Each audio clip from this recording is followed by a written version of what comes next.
I'd like to cover three aspects which are separate but on the other hand extremely related when it comes to understanding friction. And the three things I want to talk about are adhesion, friction under sort of dry conditions when we don't have a lubricant film, and lubrication when we do have liquids between surfaces. And I'm going to concentrate on fairly fundamental aspects, or rather, shall I say, ideal conditions, which I call interfacial friction or interfacial adhesion, where things occur between surfaces that are atomically or molecularly smooth, and where no damage occurs during adhesion or during sliding. And as we shall see, that situation itself is already extremely complicated, so there's never really any hope of understanding a real situation, I don't think. Adhesion. So I'm going to start by talking about adhesion. Now, what do we normally mean by adhesion? If we look at a textbook, what adhesion means, it usually means that if we bring two surfaces together, we have something known as the work of adhesion. And this is normally considered to be a reversible thermodynamic quantity, so that if we denote WA by the work that we obtain, or the energy we gain, when we bring two surfaces into contact, that should equal the work that we have to do on the system to separate them again. And this one can call approach or separation or advancing or receding. I will use subscripts R for receding and A for advancing, just because this is conventional in wetting, in studies of wetting. So under ideal conditions, we would expect this to be reversible, but in practice, we do have hysteresis. We have that the receding, if you wish, the separation costs more work than we gain when we brought surfaces together. And this gives rise to hysteresis, this gives rise to energy dissipation, and this is ultimately related to friction, as we shall see. Let us look at the origin of adhesion hysteresis and irreversibility. The way I see it, there's two types of such irreversibilities. One which I call purely mechanical, and one which I would call chemical in origin. First, let's look at the mechanical one. When we bring two surfaces together, the forces act between the surfaces themselves.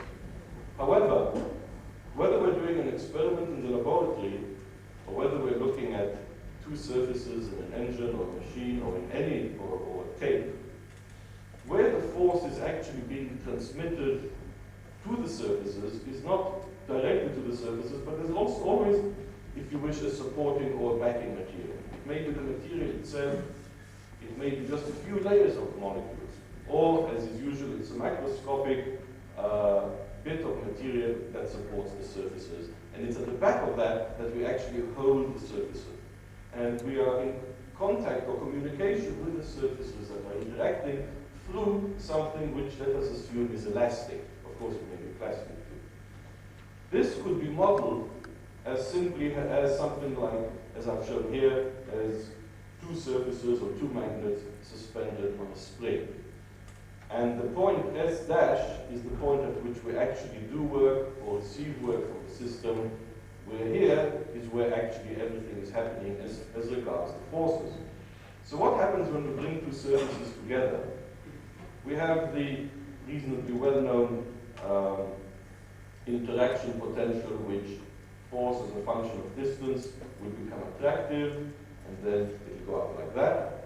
But depending on the stiffness of this spring, we're going to get an instability at some point, where regardless of how, independently of how slowly we bring the two surfaces together in order to do our reversible experiment, we're going to get an instability, which is spontaneous.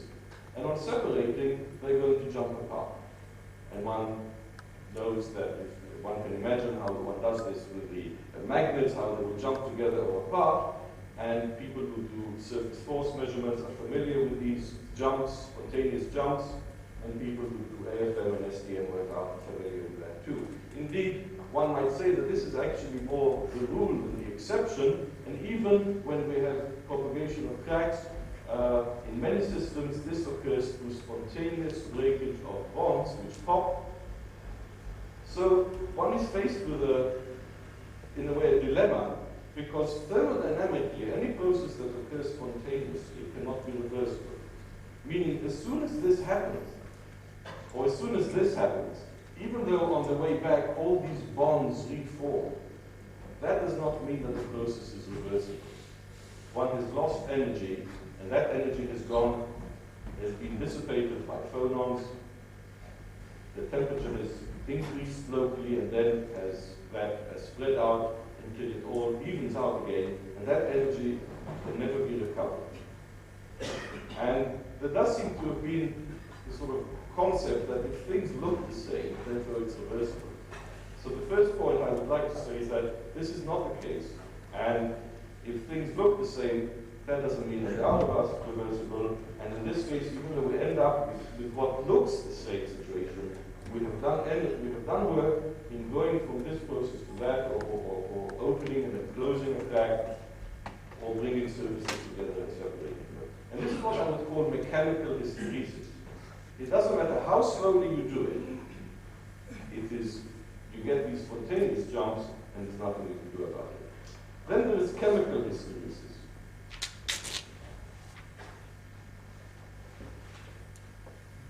Which again is not anything you can do very much about. But before I talk about chemical hysteresis or chemical instabilities, let me mention something which is related to this adhesion hysteresis, and that is something that's known as contact angle hysteresis. Any of us who are surface scientists who are familiar with wetting would know that if you take a drop on a surface and that drop spreads, then it has what is normally referred to as an advancing contact angle. And when the drop retracts or recedes, it has a receding contact angle. And the receding contact angle is usually smaller than the advancing contact angle. This hysteresis in contact angle, which is what is known as contact angle hysteresis, is actually not so much hysteresis in contact angle, that's simply a manifestation of adhesion hysteresis. There is a basic equation known as the Kluwer equation, which relates the surface tension of the liquid to the work of adhesion between the liquid and the solid and the contact angle. And if you have the advancing contact angle larger than the receding one, then immediately one can see from this equation what it actually implies is that the receding adhesion energy is greater than the advancing. Once again, there is a situation where you have hysteresis, except that here we have a liquid spreading and then coming back on the solid surface rather than two solid surfaces coming together and then separating. Conceptually, though, it's very similar. The conventional explanation of contact angle hysteresis has been either that the surfaces are rough, so that locally, in fact, the contact angle is the same. So if you look here carefully, you can see it's 90 degrees here, and it's also 90 degrees there. But it looks different when one is looking at it macroscopically. Another explanation is that surfaces are chemically heterogeneous, so that actually, on spreading, the liquid attaches itself to the white atoms, but on receding, it's the black atoms that hold it, and so you get a different, and they have different contact angles. Well, there is another type of hysteresis, and that's the one that I'm going to address, which is not so much to do with roughness or with inherent chemical heterogeneity, but with situations where the surfaces are perfect, in the sense that they are perfectly smooth and they're perfectly chemically homogeneous. But when two surfaces come together, they modify each other. For example, if we have two surfaces here, when they're separated, they're homogeneous, they're smooth, you bring them together, and if those surfaces are surfaces of, say, polymers, they will start interdigitating, interdiffusing. And another thing that can happen is that certain molecular groups, which were previously embedded in the bulk, may diffuse to the surfaces. So with time, the surfaces actually, the interface actually looks like that. Initially, if you look at the surfaces, they're absolutely perfect. There's no roughness, there's no inherent roughness. There's, if you wish, a dynamic roughness, but there's no static roughness, there's no chemical heterogeneity that you could ever measure. But as soon as you bring them together, they start interrotating and interdigitating. When you separate those surfaces, if you do it over a finite time, and this is now where the question of time comes in. If you do it over a finite time, you would very often find yourself measuring a larger adhesion energy because you're now separating larger areas, or you're separating molecular groups that previously were embedded in the bulk, and one can show that when this happens, the energy will always go up. Now you might say, well, you do it infinitely slowly, and that's fine, but I'm now going to concentrate on the reality of the situation. And the reality is that very often, you would really have to do things unreasonably slowly in order to be measuring a reversible adhesion energy that arises purely from chemical instability, what I would call chemical instability effects. And I'm going to present some experimental results now on measurements that were done by my group in Santa Barbara, involving Roland Chen, who's here, and a number of others, to investigate this phenomenon and to try to identify the relative importance of chemical and mechanical instabilities in determining the contact angles, the adhesion hysteresis between solid surfaces. One way of doing this is to use the theory we all know, love, the JKR theory. And I did not go through it again, but let me just mention what was done and then explain, and then describe actually how we did it and what the results were. This is the geometry, or one of the geometries. If you take a sphere on the flat, where the radius, the normal load, the contact area, the bulk elastic modulus, and the adhesion energy all come together to give you a relationship between the contact area or contact radius and the normal load. If we have, and this is the way that curve looks, and if we have no adhesion, it's Hertzian, and it looks like that. So in the case of an adhesive force, or an adhesive energy between the surfaces, if we bring surfaces together, then even at zero external load, there will already be a finite area of contact. And when we reduce the load to negative values, we start pulling them apart. At some finite area of contact, there will be a spontaneous separation. If the process, if the advancing and receding adhesion energy is the same, then one should go up and down this curve reversely. And one should be able to measure an adhesion energy from following that curve in detail. One can also measure the adhesion energy by measuring the puller force. So here are two independent ways of measuring adhesion energies. One which is more complicated by actually fitting your data to this curve, and the other one is simply to measure the force needed to pull the surfaces apart, and then use the well-known equation which is shown there. If the process is irreversible, and the advancing adhesion energy is different from the receding, one would find a sort of hysteresis loop. And people have seen curves like that before, except that normally the hysteresis is attributed to bulk properties in the material, such as viscoelasticity in the supporting material. What I'm going to talk about is hysteresis effects in the adhesion energy. Of course, these things may be occurring as well, though as will become apparent in the systems that we have been studying, the hysteresis in the value of K is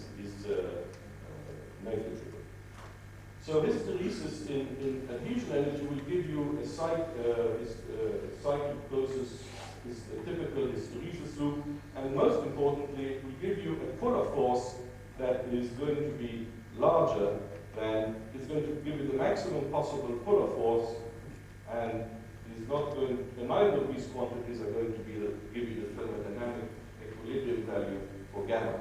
So the puller force will always exceed the value you might expect if you use equilibrium value. In order to do these experiments, we use the surface forces apparatus, which I won't describe. I'll just show a picture of it, where two surfaces can be brought together, and the distance between the measured, as well as the adhesion energy, pull-off energy, as well as the profile of the surfaces from which we can obtain, we can do those splits to get the contact radius as a function of externally applied load. We decided to study this effect by constructing 3 or 4 different types of surfaces, which were on purpose had different properties. Mica is a negatively charged material, and it's very easy to absorb on its monolayers, especially if they are positively charged monolayers, cationic with a positively charged head group. And they give rise to a, I don't like to use the word perfect, but can't think of anything else. So they give rise to fairly perfect surface layers. These monolayers can be either absorbed from solution, sometimes this is referred to as self-assembly, or they can be deposited using a Langmuir plotted cloth. And we've done both. We've chosen some monolayers which are known, which are double chain surfactants with small head group areas, where previous work has shown that they form solid crystalline phases. So this, in the case of, these are the names of these various surfactants. I won't go through what they all mean. This is dipalmityl phosphatidyl, and the values here are the areas per molecule that were deposited using the Langmuir cloth. In this case, this is the most closely packed one can get. So we had this sort of solid crystalline monolayer. We also deposited monolayers which were in a solid phase, but the chains were tilted. So now there's some room for them to sort of do something. We deposited monolayers where actually there was quite a lot of space between the chains, but they were still not above the melting temperature. So these we call amorphous. And people have also done X-ray work on this and indeed find them to be there. And we've looked at monolayers which are, the chains are branched, and this is above the chain melting temperature, so they are in a fluid-like state. And in these experiments, we would bring two subsurfaces together, and we brought together a number of different combinations.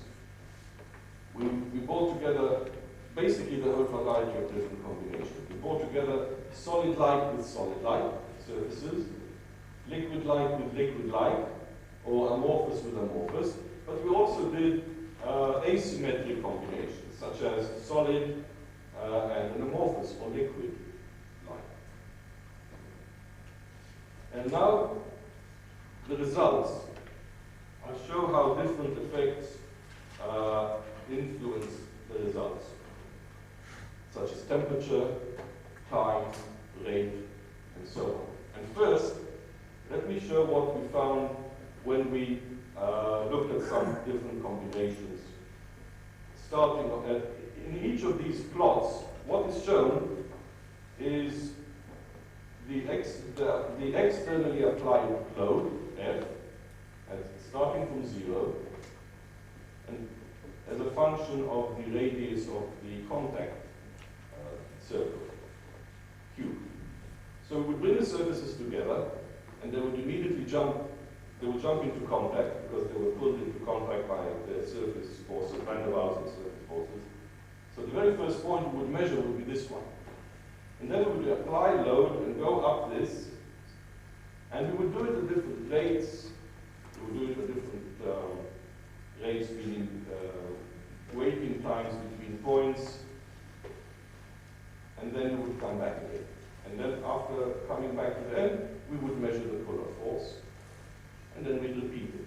change the temperature or change the humidity or do a number of different things. Now in the case of two solid-like surfaces, what we found is a totally reversible curve. So on the way up and on the way down, we had the same values for the advancing and receding adhesion energies. And this solid line, by the way, is the JKR theoretical fit, not a fit, it isn't just a hand-drawn fit, it is actually the theoretical fit. And the Pollock force in this case gave us a value of 28. By the way, the values that one should expect for the gamma for hydrocarbons is anywhere from 24 to 31.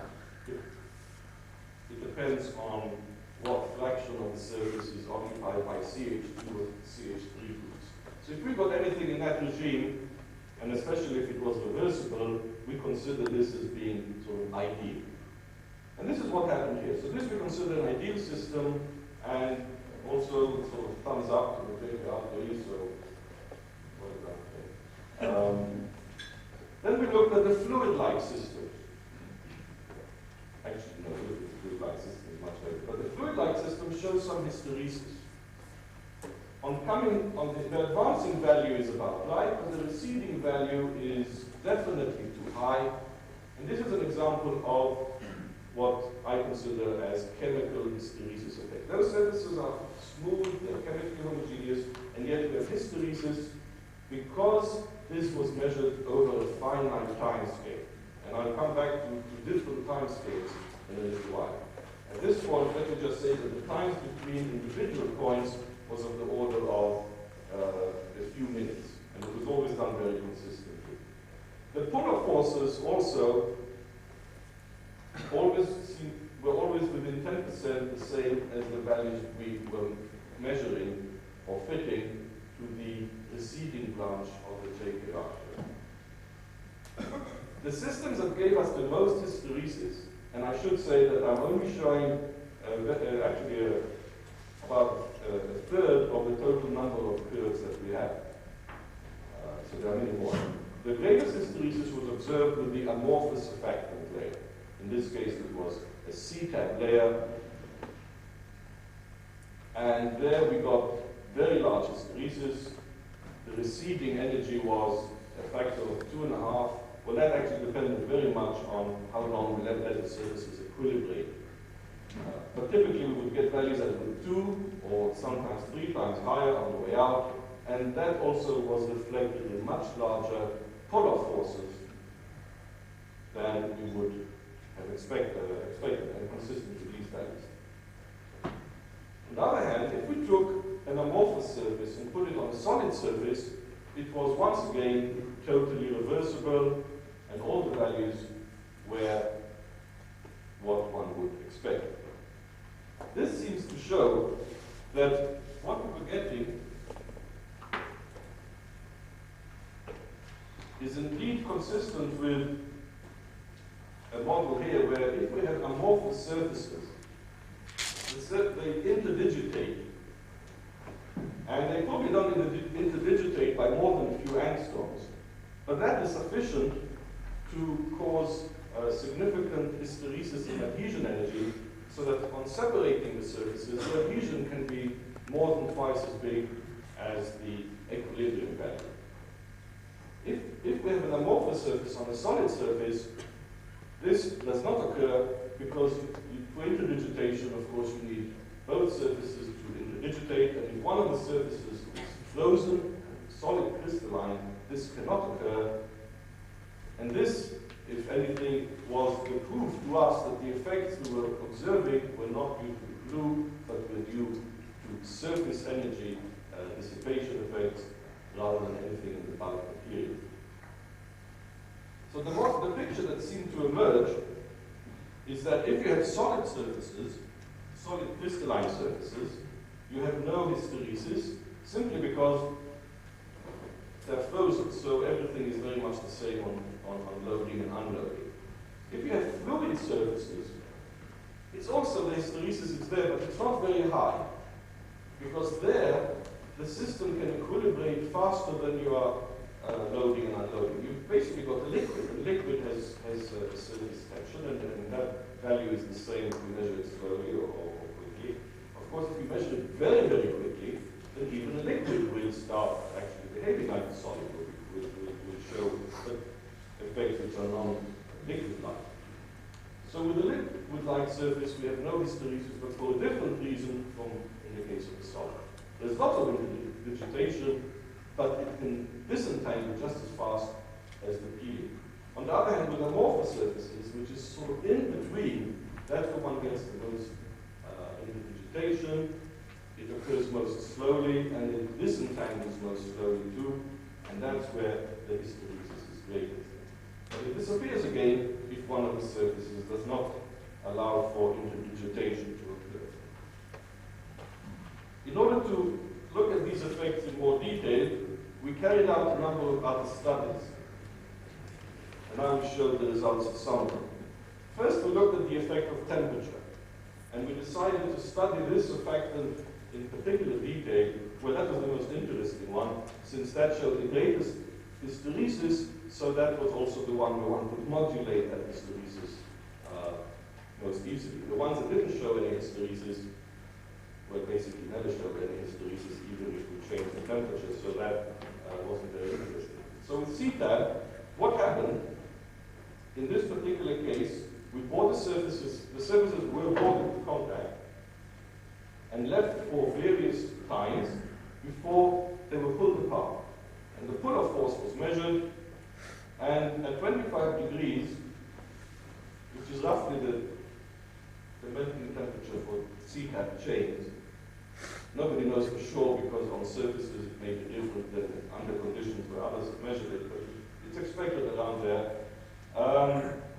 We see that if we pull the surfaces apart soon after we bring them into contact, we get a lower adhesion. In fact, we get less hysteresis than if we let them stay in contact for a while. But it sort of saturates, though it probably does continue to go up, but for much longer time. If we go to 15 degrees, then the effect is even more pronounced, because now they interdigitate, maybe not more. It's not so much a question of how much things interdigitate. It's more subtle. It's how can they disentangle as you're peeling them apart. So here, it gets even bigger. Though I should say, if this freezes, then it goes down again, the hysteresis. Once it's heated, but when you heat it, also it disappears, and this just equilibrates almost immediately, and the hysteresis has gone. Another indication that the effects we're observing are indeed due to interdigitation we obtained by looking at changing the rate at which we loaded and unloaded the system. What we have here is these hysteresis loops with this same amorphous surfactant. And if we brought the surfaces together and let them equilibrate for a while, and then went up and down, but did it fast, we got a much bigger hysteresis loop than if we did it more slowly. This fast loop is 1 minute between points, and the slow loop is 5 minutes between points. And as you can see, the slower one goes, the less the hysteresis, the more the system is approaching equilibrium. Whether it ever would, we can't be sure, but it certainly goes in that direction. So certainly the loading and unloading rates are extremely important. We did a number of other measurements, we changed a number of other variables, and I will just show one more before going on to the next topic. And that was the effect of penetration of organic vapors into the surfactant monolayer. It's known from other studies. By the way, so far all these monolayers were dry and exposed to inert nitrogen vapor, nitrogen gas. And we were careful to see that there's no water there or that there's no other impurities in the vapor.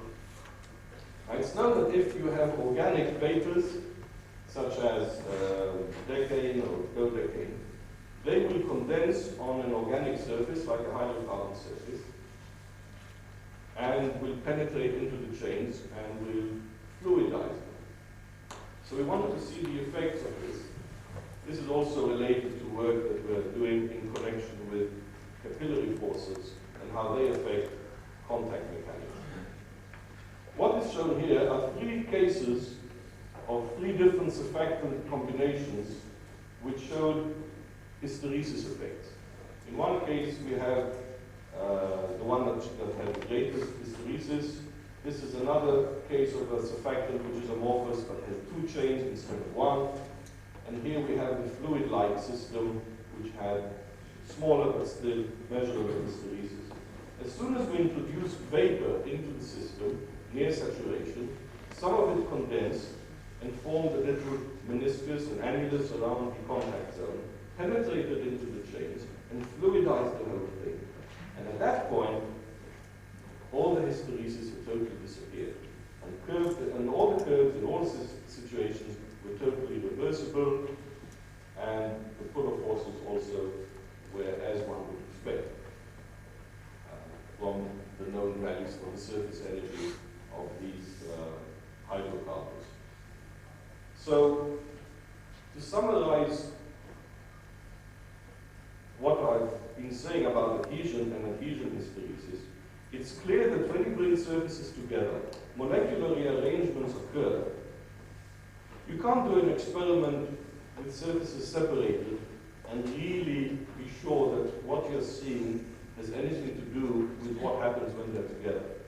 When the surfaces are together, things may change.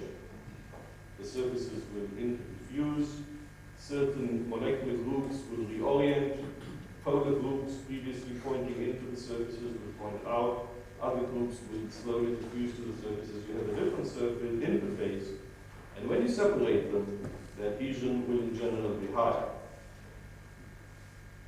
And this is due partly to the finite elasticity of any material, which means that you cannot do it infinitely slowly, whether you like it or not, because things at the molecular level are still popping apart, and so it's inherently dissipated. But the other factor is that you're doing it over a finite period of time. And the two, of course, are related. But nevertheless, I think it's a reasonable distinction to make. The mechanical instability does not require that the surfaces interfuse or change in any way their chemical nature, whereas the chemical hysteresis probably is ultimately intimately related with the mechanical bit as well. The results show that if you have a rigid, solid, crystalline type surface, well, that may be non-hysteretic. And likewise, if it's very fluid-like, and if the molecular groups can move about and rearrange quickly. The worst one is if it's amorphous, if it's somewhere in between. And another conclusion is that, as I said before, this occurs for surfaces that may appear perfect, both before and after the event.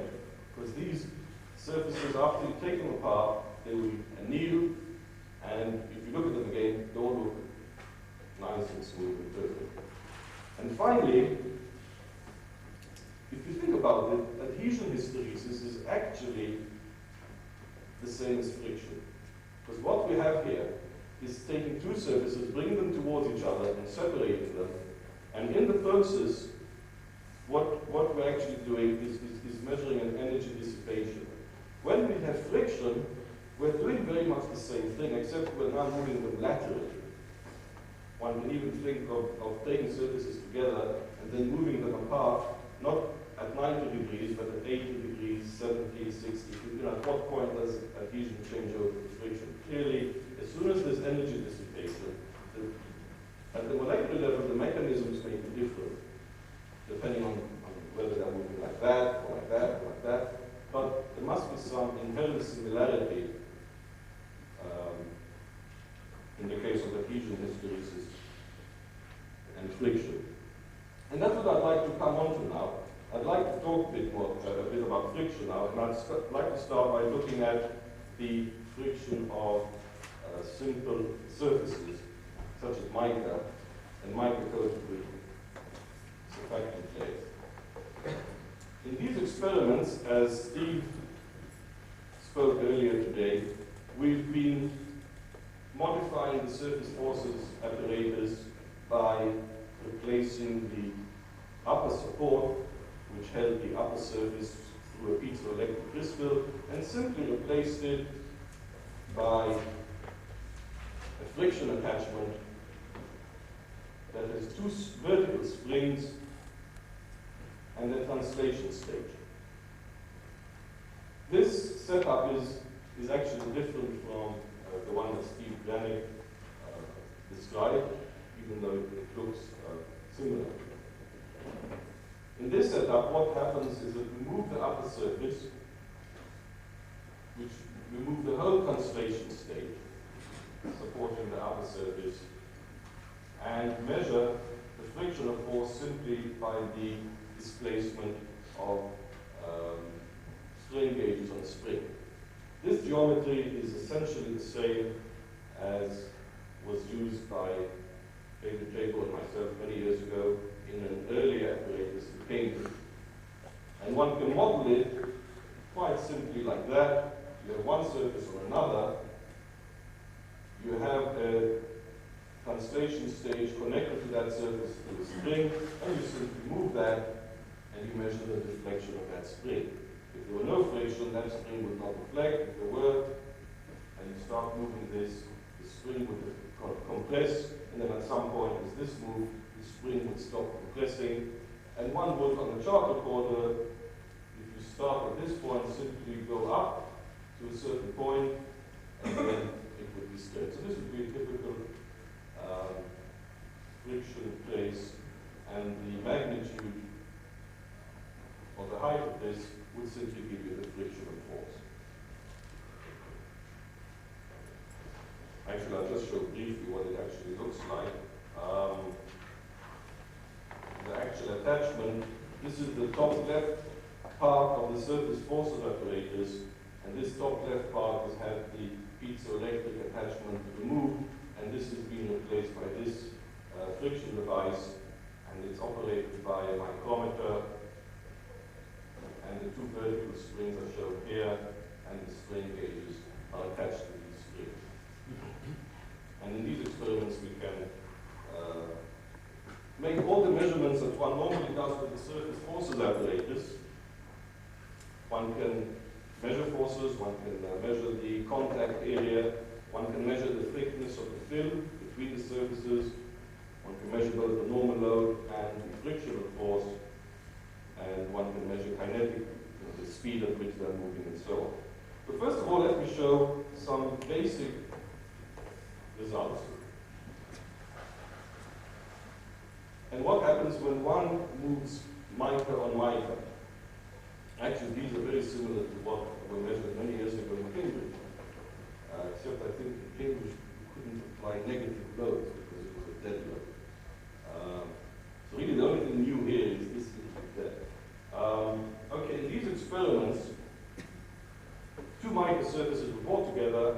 I should say that mica, when it is cleaved and exposed to air, even though the air may be very clean and pure, it will absorb a layer of organic material and water, so that when two mica surfaces come together, they're separated by 3 to 5 angstroms of some organic material.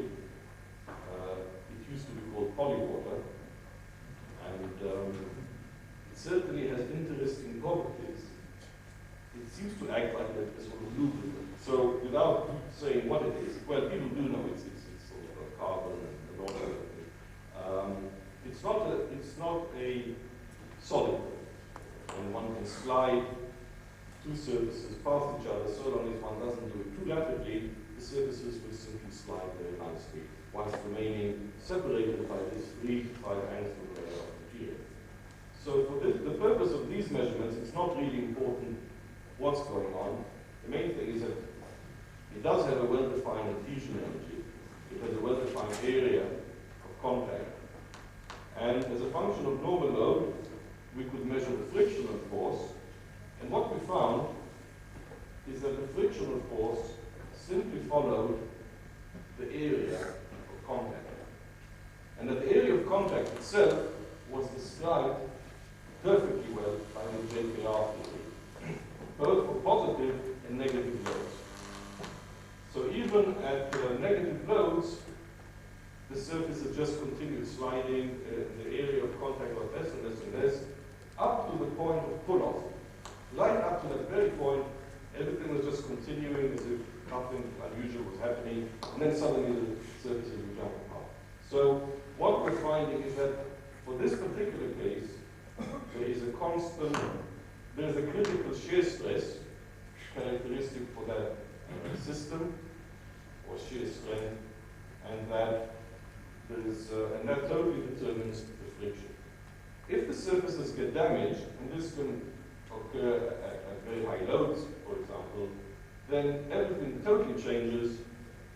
The damage spreads very rapidly.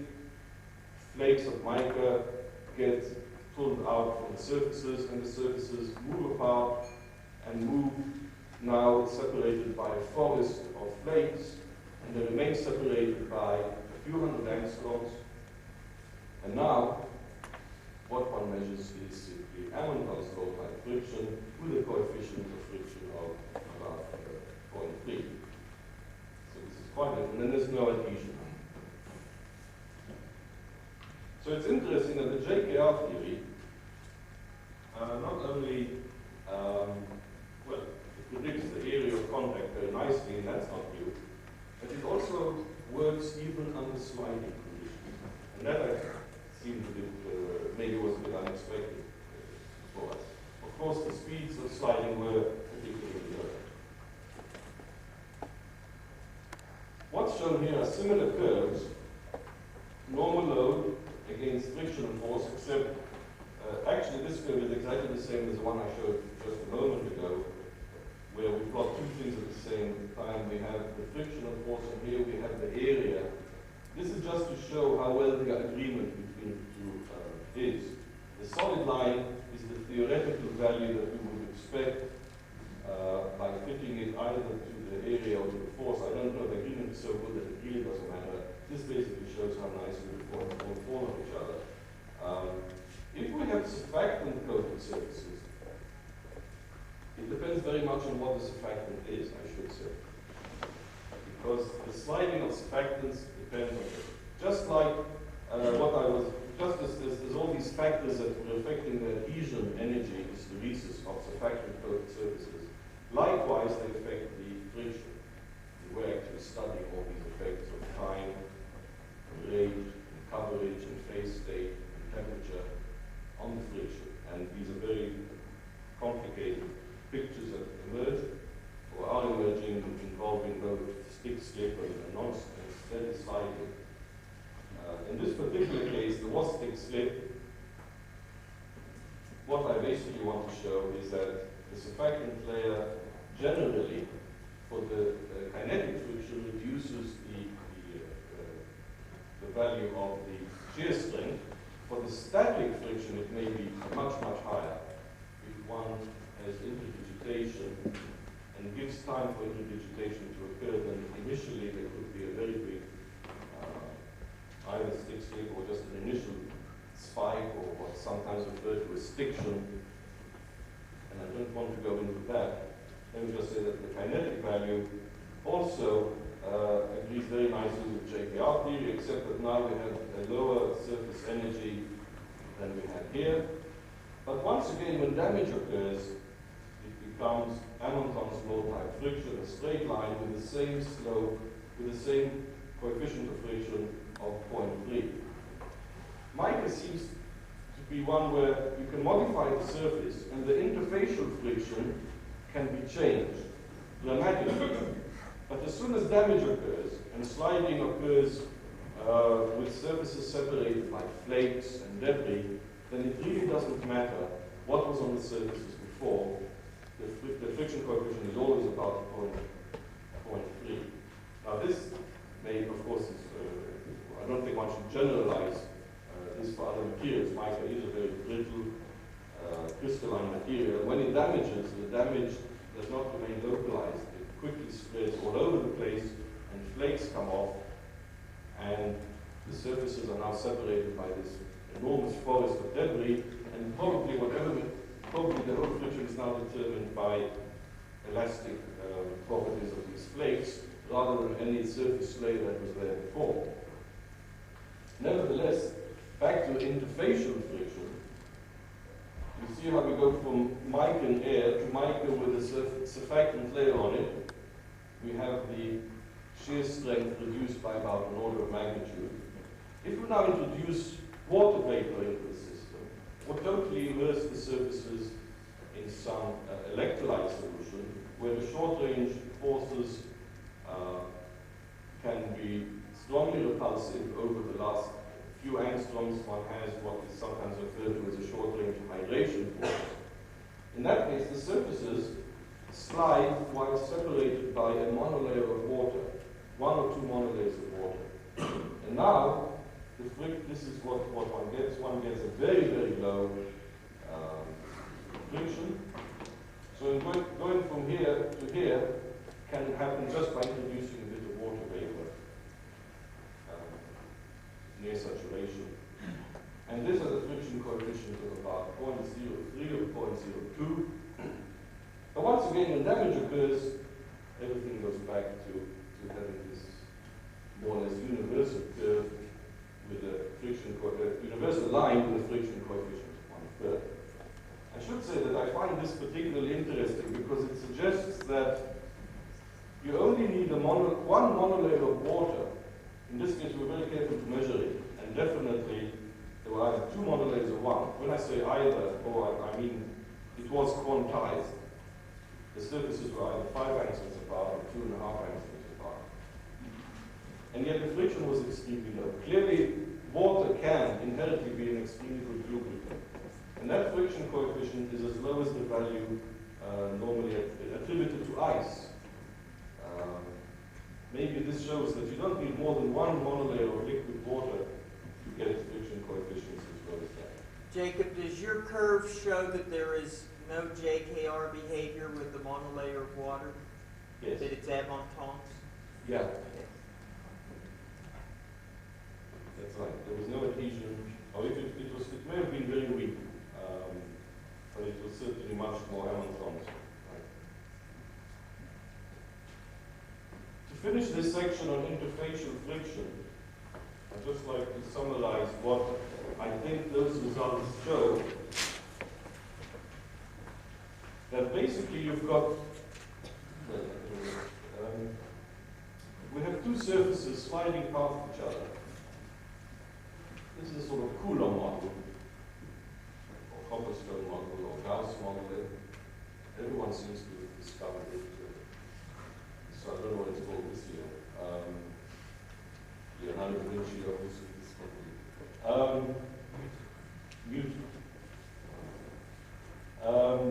We move two surfaces across each other. And there are basically two contributions to the friction. One that arises from the internal intermolecular forces pulling the surfaces together, and the other one from the external load. Basically, in order to move this across there, we have to sort of move it up.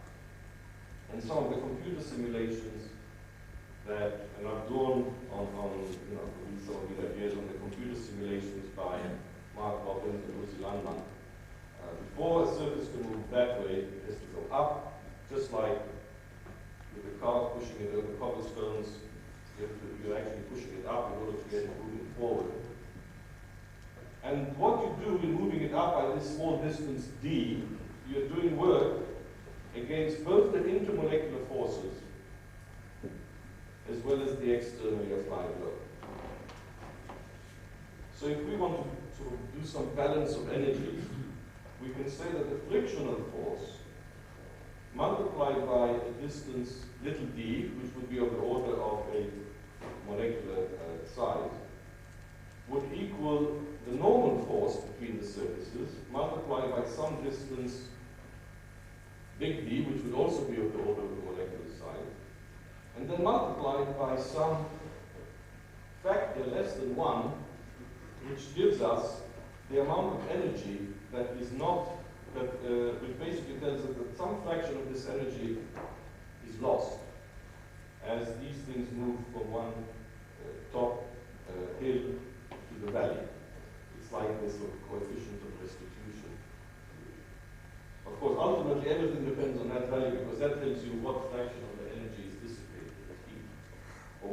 of the energy is going to be doing work on the frictional force. Now we can split up the normal load, or the normal force, into those due to adhesion forces and those due to externally applied load. And we end up with a simple equation where the force, the frictional force, has one component which is simply proportional to the load, like that, and depends on the ratio of two distances, the up and sideways movement multiplied by that coefficient of the energy dissipation coefficient. And it has another term which is to do with the adhesion forces multiplied by the distance to move them apart, and that's actually going to be some fraction of the surface energy. So that's a very convenient thing. We know what the surface energy is. We can multiply that by the area for that system, and we end up with an equation which says the frictional force is some constant times L plus another constant times the area. This constant depends on the local geometry, and it is a sort of Coulombic type system, whereas this constant depends on the adhesion energy and adhesive forces, and would be given by this expression. And assuming that 10% of the energy is used up each time to go into frictional energy, and using values for gamma as known for hydrocarbon surfaces and a distance of 1 angstrom, one gets a value that is basically what is measured between surfactant coated surfaces for that. One could put this in the terms of a shear strength simply by dividing the force by the area and obtaining a critical shear strength that equals some constant plus another constant times the externally applied pressure. And this equation should also apply if you have a liquid film between the surfaces of molecular dimensions. It's similar, this part is similar to the term that Klein Risco was showing before, and I'm not sure whether the origin of these coefficients are the same. The interesting bit here, though, is that you have a contribution always that looks like an Hamilton's contribution, Hamilton's law, but in fact it has a different origin.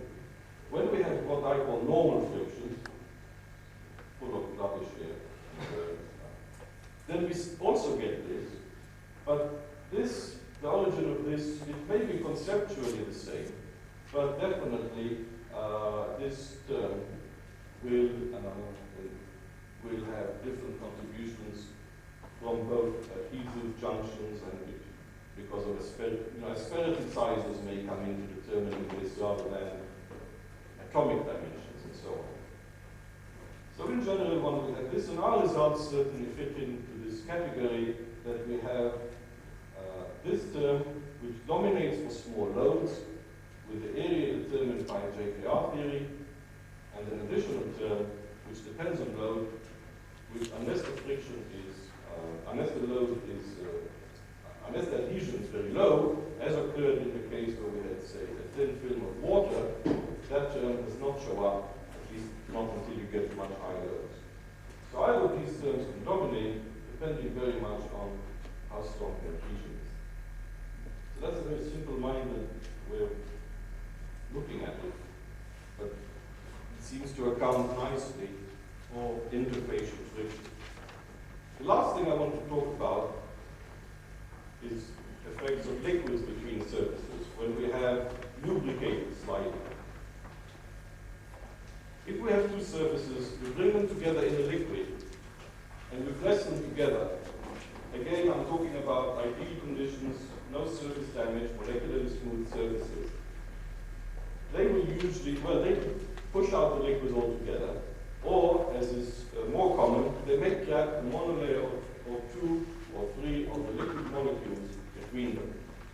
And when one starts sliding, the first question that one might ask is, what might we expect to see if that liquid in the gap was still behaving like the liquid, like, in fact, the bulk Newtonian liquid with all its bulk Newtonian properties. What's shown here is the two extremes that one might expect before you even do an experiment. It's always good to say, well, if we get this, it means that. If you get that, it means this. If we slide the function of time where we start applying the motion to the upper surface in this case, and if we measure the frictional force or shear stress, if the liquid was behaving like a pure Newtonian liquid, we will have what was described, I think, this morning as couette flow, and we will just be measuring a viscous force. The friction would come to a certain value. In fact, maybe the word friction is not right, because it isn't really a friction. It is a viscous force. It would reach a steady state so long as the sliding velocity remains constant. And then, if we stop, it will decay to zero with some characteristic relaxation time given by the viscosity of the liquid and the dimensions of the gap. If instead the liquid was not a liquid in the gap, but behaved more like a solid, what we would now find is that as we start sliding, initially the two surfaces remain stuck to each other, so what we would be measuring of the deflection of the spring would start deflecting, and we would just get a straight line with time, which is basically telling us the surfaces are not moving. And then at some point we'll reach a yield point, and now it depends on what the surface looks like, what the material is like. If it's a totally brittle solid, well, this will just collapse because the whole thing will crack. If it's ductile, we would get something like that, and then eventually it would also do that. And this is what's known as the shear elongation zone. Or we may get little serrations, which look like stick-slip friction. But the main thing is that if we stop, this is not going to relax to zero. The other thing is that this magnitude is usually many orders of magnitude higher than this one. For a liquid, for a typical solid, this would be, if this was drawn on the same scale, this would be 7 orders of magnitude higher than that. So, if we have a distinction between a solid and a liquid, it's actually very easy by making measurements to see what you have. And the reason I say this is in anticipation that in very thin films, many liquids freeze and become solid-like and adopt solid-like properties. And this is not because they're pressed and they're under pressure to solidify. This is the intermolecular forces, the interactions with the surfaces that's causing it to do. But you need two surfaces. It's not enough just to have one surface. We've looked at a number of different molecules, some of which are similar or the same as those that Steve Bianic described, and some are different. Most of the loads we apply and the distances where I'm going to show data, high loads, smaller distances, surfaces typically separated by 1, 2, or 3, or 4 molecular diameters. If we bring two surfaces together in a simple liquid of spherical molecules, what happens is that once the film gets sufficiently thin, like 10 angstroms, the two surfaces impose a certain ordering on the liquid molecules, and it gets progressively more difficult to squeeze out successive layers. The molecules order into quasi-layers, and finally, when you only have 2 layers, you have to apply quite a force to get this out, and then sort of one layer comes out, and then you're left with one layer, and then often to push out the last layer is impossible, because the surface itself, of course, is not smooth, it's corrugated at the atomic level, and what you're really doing is just pushing those molecules into the surface. They really can't squeeze out, even if they want to, or it takes very high pressures to do that. So there is some ordering that occurs, and this is now well understood both experimentally and theoretically, this ordering imposed on liquids when confined between two surfaces. And I should stress, you do need the two surfaces. One surface is not enough. You're waving to me, huh? Yes.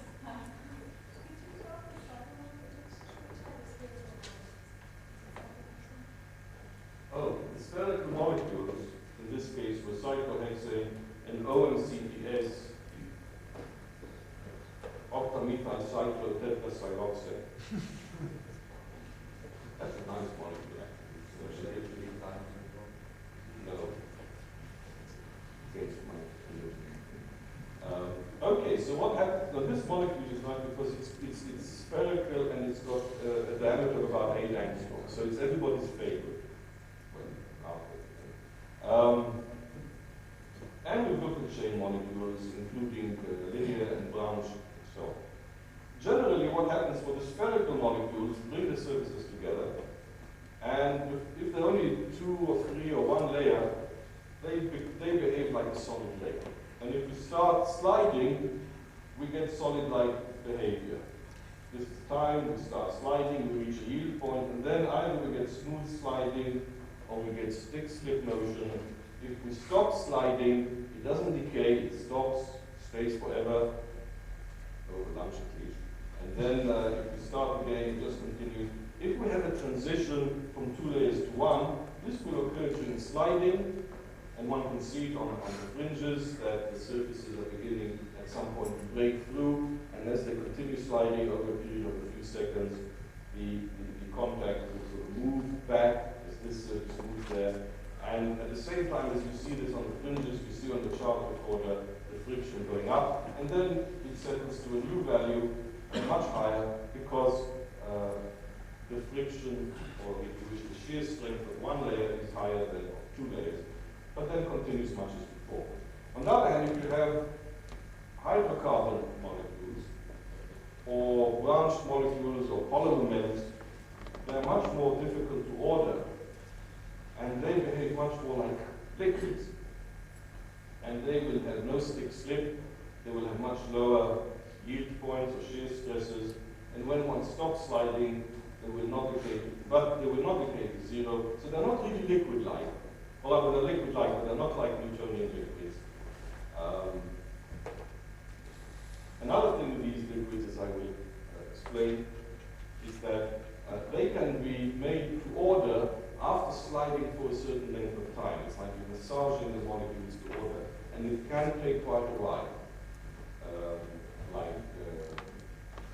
sometimes a minute or so of sliding before one goes steadily into this sort of state.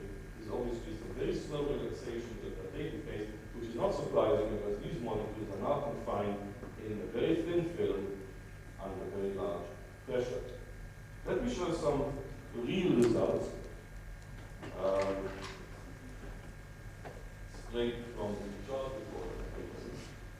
And this shows what happens with this, our favorite molecule, 8 angstroms. When we start sliding, this is the frictional force as measured. We start sliding at time t equals 0. We've brought the surfaces together, and they're separated by 3 molecular layers. And you can see the surfaces from our fringes, they're exactly 24 angstroms apart. And then we press the button, and then we look at the chart recorder, and it goes up, and then little stick slip, and then it just continues like that. This is with n equals 3 layers. Then at some point, either we increase the load a bit, or we change the velocity, or someone sneezes, and it breaks through.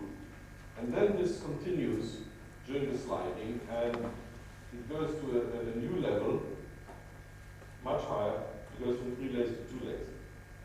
I should say that the critical, the shear stress here, and certainly here and here, is much, much higher than one would ever expect for Couette flow. I mean, this does look a little bit like Couette flow. It goes up and it goes off, apart from the stick slip.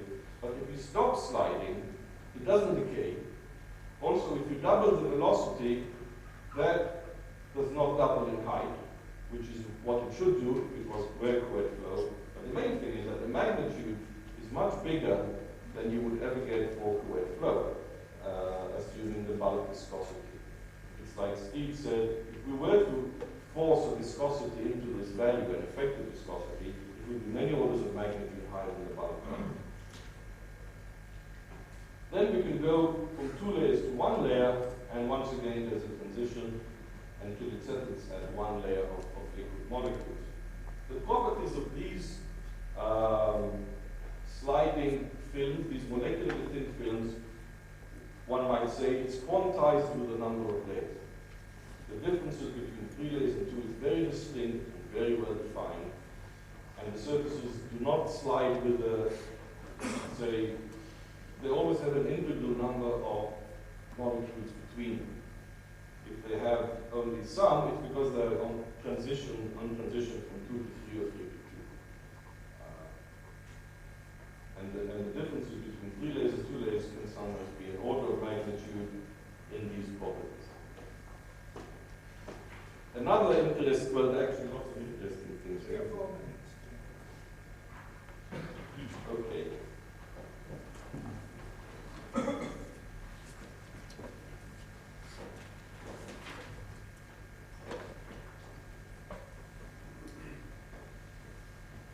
We've been looking at the stick-slip properties, and one way we've looked at it is, what we find is that if we stick-slip, then if we go at the higher velocity, the stick-slip eventually goes away. And this is a well-known phenomenon. Stick-slip, I think, always goes away once you go to a sufficiently high velocity of sliding. If we then stop and start sliding at a low velocity again, then we get stick-slip. But let's say we stop and then start sliding again at the high velocity. Well, of course, the surfaces don't know that. So what you usually get, and what you always get, is an initial spike, because initially it's sort of about to be in stick-slip mode, but then it sees, but we're going too fast, so it stopped. It is no stick-slip, it's just one spike. At this point, one can do some interesting things, like stop sliding and then start sliding again. And what we find is that if we stop sliding and then start sliding again, soon after we stop, it just continues as before. Whereas if we stop for longer than a certain time, we get a fully developed spike. And this time is very, very well defined. And these spikes are also have a definite height. It's either there or they're not there. It's all or none.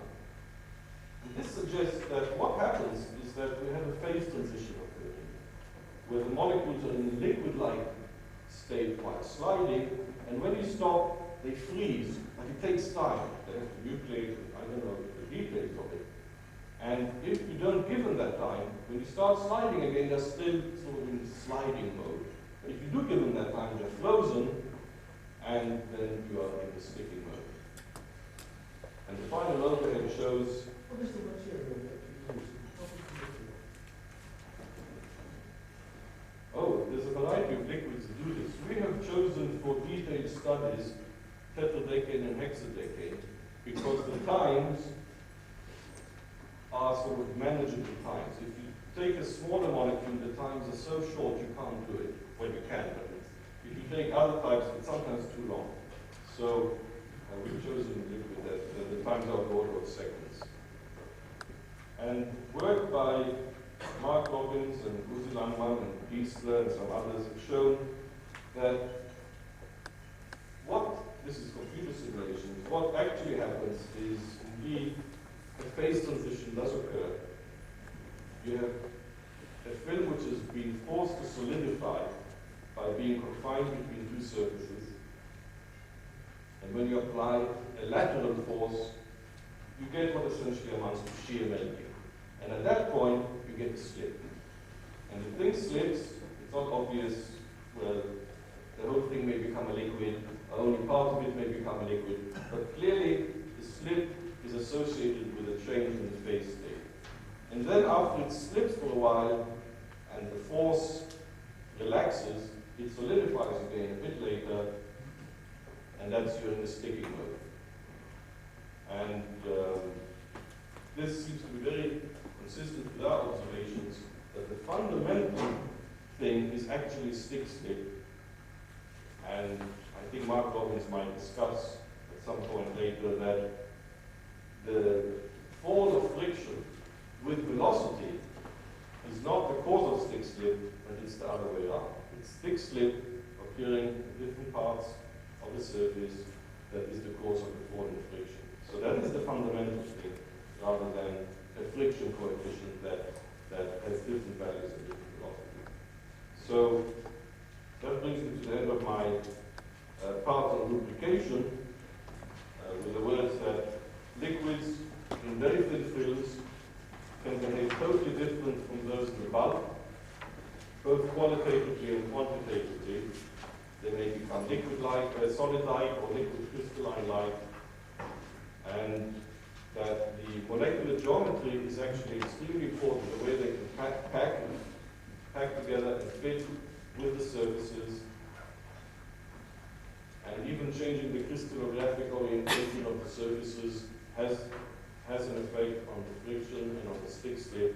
And very often things can be even counterintuitive or go counter to what you expect. For example, the liquid, which in the bulk has a high viscosity, due to branching of chains, may actually be a much better lubricant because in a thin film it doesn't solidify precisely because of the branching of these chains and prevent it from ordering. So sometimes those bulk properties may even go in an opposite direction if one wants to ascertain what happens in a very thin film under dynamic conditions.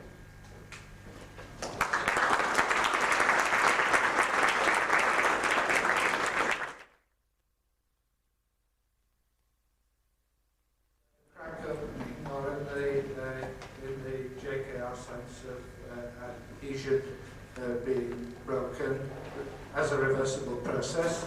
In your very first slide, you showed bonds being broken and suggested, well, I think it was your first slide, the second slide, hot bonds, and I thought suggested that was irreversible, but that went on with your solid surfaces on the next slide to show there was no difference between coming on and coming off. Have I misunderstood you, or is there a discrepancy there? No, I was saying that if you have bonds popping, this is irreversible. Irreversible? Yes. Well, how in your solid-to-solid surfaces where you've got the JKR curve superimposed coming on and coming off, were there no bonds popping there? They were. But, okay. I was presenting here something fundamental about the different contributions, partly mechanical and partly due to chemical effects. When we did these experiments, we didn't know which one would be more important. In those experiments that I described, it looks as if this effect is negligible. And by far the most important energy dissipation mechanism is the other one. Now that doesn't mean that there isn't some of this, but we certainly couldn't measure it. I should also say that we have seen a little bit of what might be even called stick-slip adhesion, which I haven't gone into, where the loading and unloading cycles have little jumps, and that now may be related to this. So you're saying, yes, it is irreversible, but it's small compared with the other effects you were measuring. With Robin jumping up and down. A comment on this, I suppose. But Jacob, isn't your point that for these particular materials that in fact you wouldn't really have bonds between the two solid layers that would have any substantial energy to pop? Whereas when you have the interdigitation, there would be a very big energy. So if in fact you had a real solid forming with real hard, firm bonds in between the two halves of the film, then you'd see this thing. It's not that this is small. No, I agree with you. I mean, this is a didactic talk, so I'm not going to cover everything. I didn't say little fraction, but it's true. It's just a nice picture I wanted to show.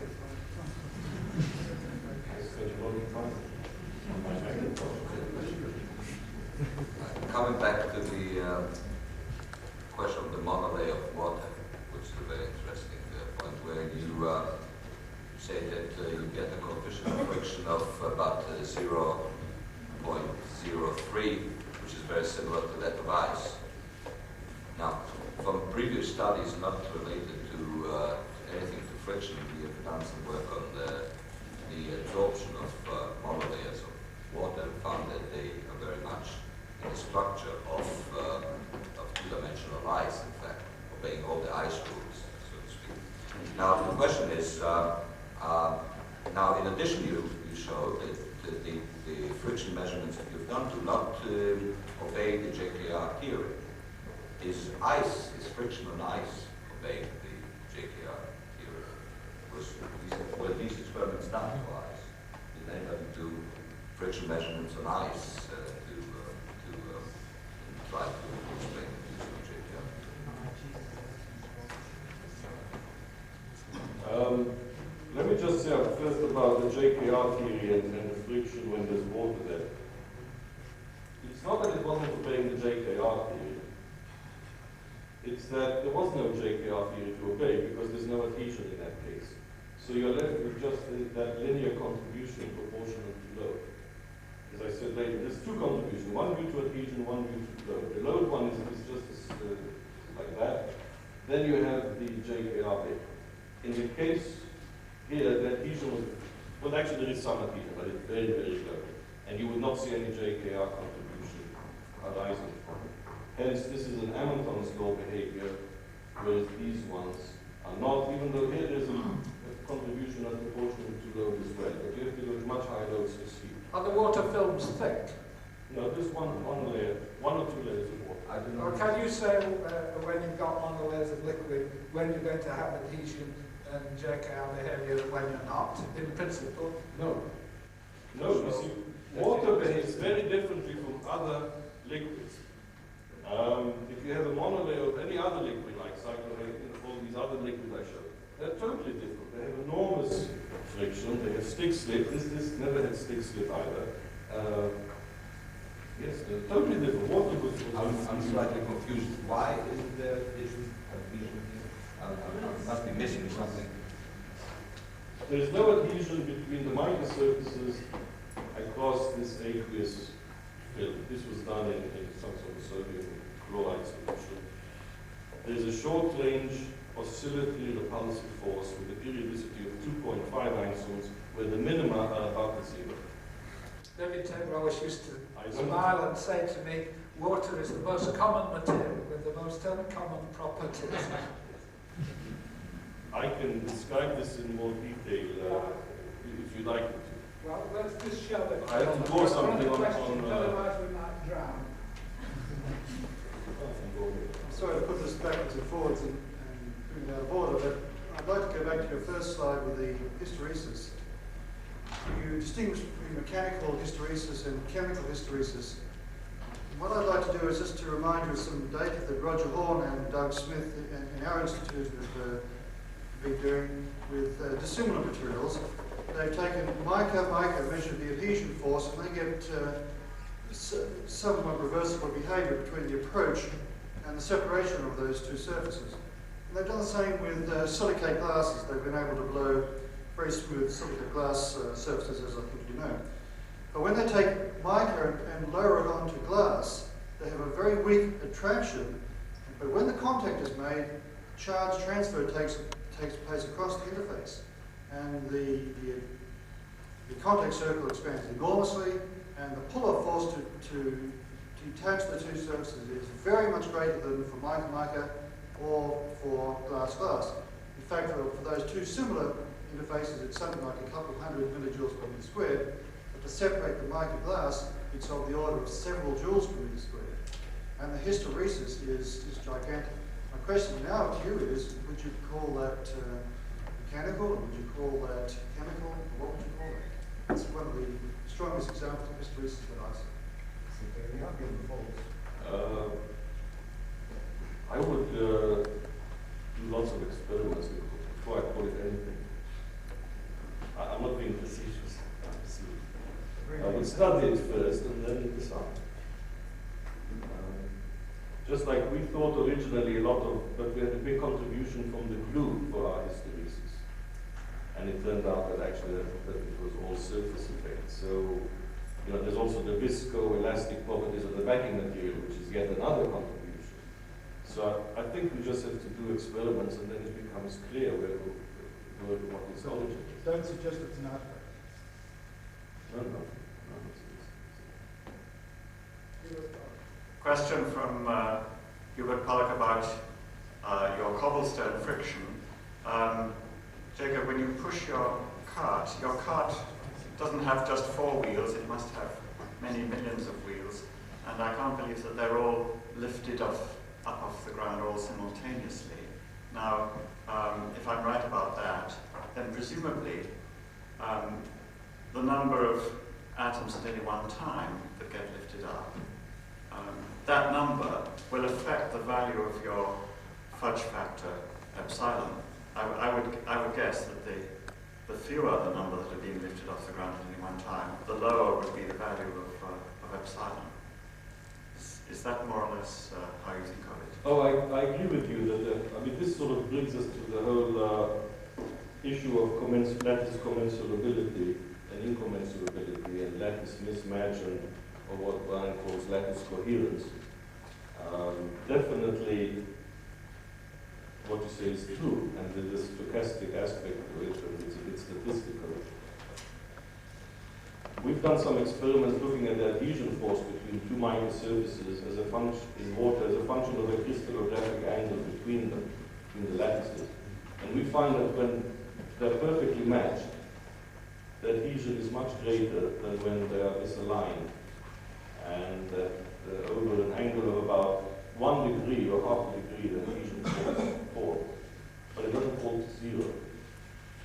So the surfaces do deform when they come into contact. Just like the cart, the wheels are not totally rigidly attached to the axle. There's a bit of wobble for them to move about and fit into between two cobblestones.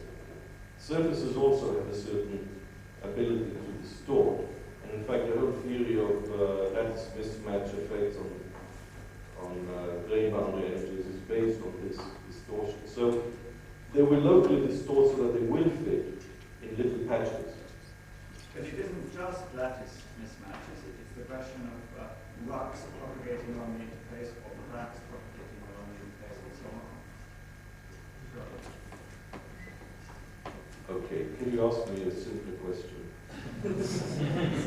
I agree, I mean, it's a complex issue. I was trying to just put a sort of zeroth order spin on it.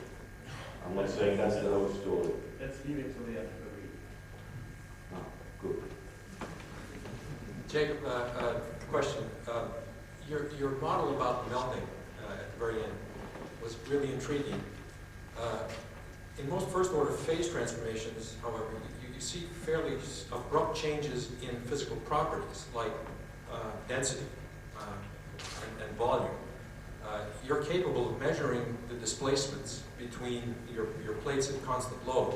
I mean, do you see any evidence for change in the vertical displacement at constant load in these systems that would suggest that you're going through a first-order phase transformation? It's beyond our resolution of measurement. We have looked for this, and in one case we found an effect that was within our error of about half an angstrom increase in thickness during the slip, but not, but within, the error was that too. But I think Mark Robbins and others, if you believe in computer simulations, do indicate that there would be a reduction in density at that point and a thickening of the thickness, of the layer gap thickness. By how much? What we saw was an effect at the order of 10% in a two-layer system, so it would correspond to something less than an angstrom for these systems, and it's at the level where it's hard for it to be detected in these experiments. But they could be measured. Someone has developed a way of analyzing these fringes in Minnesota, which can detect a tenth of an angstrom now. We're hoping to use that to make these measurements if they're there. Did you look at the spectrum of the stick slip that you have shown, and what the value of the frequencies are with respect to the dynamic response of your vertical springs? Not yet. That's something that we're very interested in doing, and it's actually very easy to do. It's only recently that we've become aware that that's an interesting thing to measure. Okay. Usually they're very, very steady. There's not much of a spectrum, it just sort of goes up and down and go away. But as you increase the velocity, before they disappear, it becomes erratic, both in amplitude and in frequencies. And in some cases, more in frequency than amplitude. And Are you asking in terms of relative size compared to the characteristic frequency of the system? Characteristic frequencies of the stick slip that you measured, and also the dynamic response of the system itself. If I may suggest, when you look into it, that the stick slip response that you do get, obviously, is not a pure sinusoid. It has harmonics that are involved in it, and they may, in fact, get coupled with the system. The system's response, I think, is around 37 hertz, and the typical stick slip frequencies are more a hertz and below. But they do have their harmonics. That look like so far. Yeah. this is the sort of erraticity. I mean, before it sort of disappears, one increases the sliding velocity towards some critical velocity. At lower velocities, it can be quite steady, and then it becomes more erratic, and then eventually disappears. In this case, you see that you get some very interesting features. And for different liquids, the features manifest themselves in different ways too. This would be quite a detailed study to do. Oh, yeah, fine. Detail. With apologies, one more question. That's regarding the force versus velocity. The suggestion that came up several times that you can have stick slip without a decrease in force as a function of velocity. At the same time, I think Mark had shown a plot in one of his comments that though that's the case, there is a decrease in the time average of force. I wonder if anybody has looked at the second order quantity of the force, whether that is decreasing or not when you get those stick slip.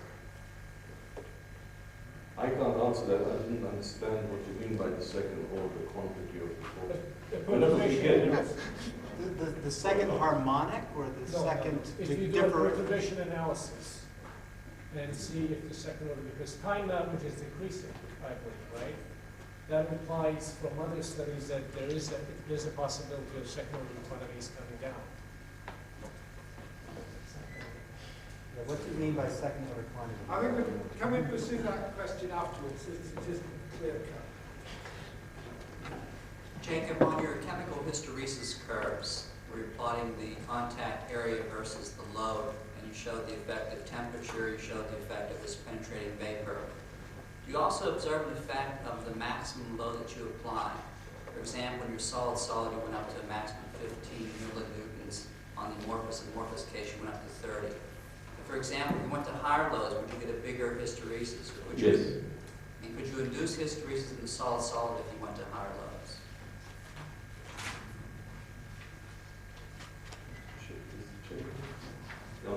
Not on the solid. I mean, eventually you would break through it some way and force them to indigitate. But that would be a fairly abrupt, I would imagine, point where that happens. So normally, no, the solid remains solid, and as you increase the load, the area of contact increases, but that's really what I say. It's remaining reversible. With the amorphous one, certainly, if you increase the load, the hysteresis increases, which is an interesting thing. It wasn't obvious it should go that way. And for that amorphous, was there a load that you had to exceed before you saw hysteresis? No. You always saw it.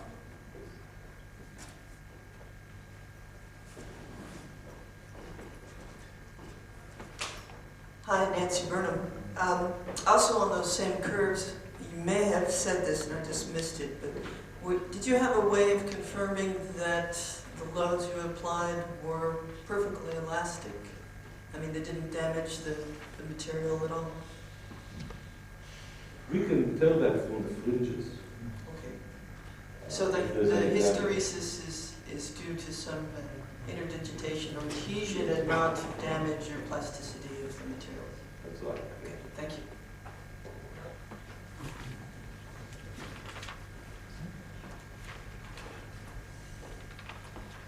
Jacob, have you ever studied any what we would call solid films, either evaporated or something, that they would be classified as a solid film, just to see how it behaves compared to these evaporated metal film or something like that? I wouldn't think so. Not sure. Well, I think he's referring to metal films rather than to surfactants layers, because, yeah, I mean, the surfactants, some of them are, well, like calcium steel, that's very solid like you. OTS, that's one. These are organic. You mean non-organic? Right. Not polymers either. Here. I'm just thinking if whether anyone else has done that, but people have looked at deposited metal films, such as Henry White. Henry White. But he's appealed. I don't know if he's seen. Okay, I don't know. But people are gearing up to do that. But we are actually with sputtering and stuff. In your slide that shows the loss of layers, you go from 3 layers to 2 and to 1. Do you ever get to the stage where the last layer is squeezed out? Yes. Now, when that happens, almost immediately the mica comes into strong contact with mica contact, which now is very strongly adhesive. And in our system, that always means it's the beginning of damage and the end of that experiment, or at least the end of that dissipation sliding. Is there a threshold for the adhesion of the layer to the solid, above which the molecule will stay, the layer will stay trapped? I'm not sure about that. The breakthrough occurs at some high local stress region, and usually it's at very high lows, and the stress distribution is not very uniform, as you realize. It sometimes occurs in the middle of the contact zone. It sometimes occurs at the edges, where the initial damage occurs. It's worth studying in its own right, except that we usually try to avoid it rather than